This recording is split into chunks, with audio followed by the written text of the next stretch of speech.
All right, it is now time for our weekly What's It Worth segment with Jeffrey Hess. And this morning, we're looking at collectible silver, what you should know about that.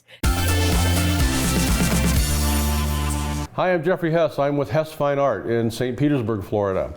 And today we're going to talk about collectibles, silver collectibles, specifically Judaica. You know, as a young Catholic boy growing up in Illinois, I got my training in Chicago in the Maller building, which was a building that was primarily Jewish. So most of the guys who trained me were Jewish.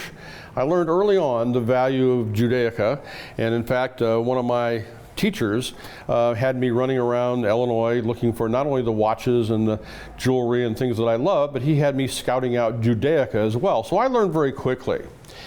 It's very interesting.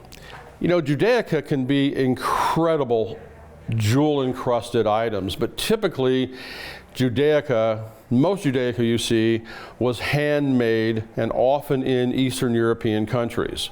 The older, the better. Quite often, the more crude, the better. A lot of it is hallmarked, so you can tell what country it came from. Most of it being from Russia and Poland. But a lot of it is unmarked, especially the cruder stuff, because it was hand-hammered in some fella's shop. Here are a couple of really unusual things. These are called spice boxes. Some people call them reliquaries. But these are ceremonial things used in the Jewish faith. And you can open a little door here. Let's see if I can find it. There it is. Put your spices in there. Here's a little flag that goes on the top.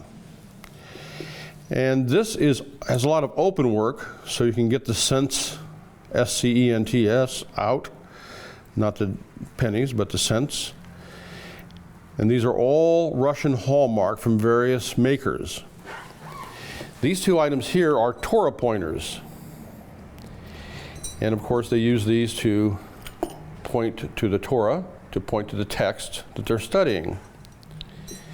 This one is rather plain, hallmarked in Poland in about 1890.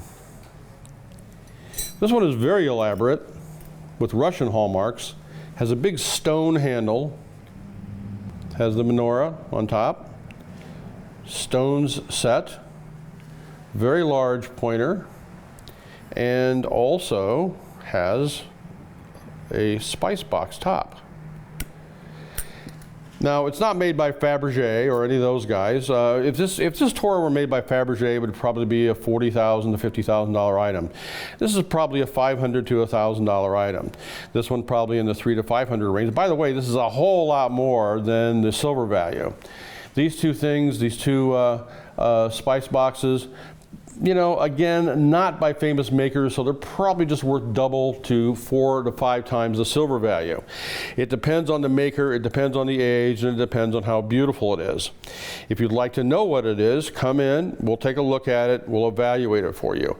We love this kind of stuff, and we enjoy it. We enjoy the research, and even if you don't want to sell it, we'd be happy to help you.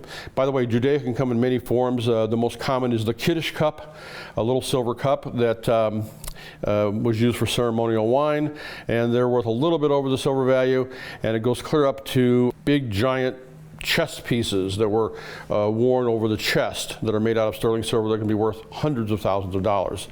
So if you have anything cool in the world of silver, remember, silver does not have to be just thrown on a scale.